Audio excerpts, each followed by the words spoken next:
কি ব্যাপার? কি টাইলস নিয়ে আছে আমার বাসায় লাগানোর জন্য? আশরাফুলকে তো বলেছে আমি চাইনা টাইলস লাগানোর জন্য। এই টাইলস দেখে তো মনে হচ্ছে 2 নাম্বার টাইলস। আশরাফুল, আশরাফুল, কই রে তুই? কি হয়েছে, ডাকতেছিস কি জন্য? দোস্ত কি টাইলস লাগাচ্ছিস তুই?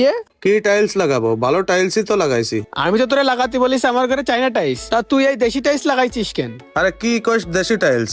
সব চায়না টাইলসে তুই কি আন্দাজে বক দিছিস নাকি? আন্দাজে বকবো মানে? আমি টাইলস চিনি না?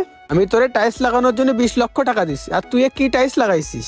20 লক্ষ টাকা দিছিস টাইলস লাগাতে, তা আমি কি তোরা কেন 2 নাম্বার কোনো টাইলস লাগাচ্ছি নাকি? সবই তো 1 নাম্বার টাইলস। আমি বিদেশ থাকি, আর আমার দেশে একটা বিশ্বস্ত লোকের দরকার, বা এটাও কমপ্লিট করতে হবে। এই জন্য বিশ্বাস করে তোর হাতে কাজটা দিলাম, আর তুই আমার এত বড় একটা সর্বনাশ করলি। না রে আশরাফুল, আমার অনেক বড় ভুল হয়ে গেছে তোরে কাজটা দিয়ে। আরে দোস্ত, তুই আমারে ভুল বুঝতেছিস। আমি তোর সর্বনাশ করব কেন? তোর ছোট ভাই আমারে যেসব জিনিস দিয়ে কাজ করতে কয়েছে আমি তাই দিয়েই তো কাজ করতেছি। আরে টাইলস গুলো তো আমি কিনে নিয়ে এসে দিয়েছে তোর ছোট ভাই।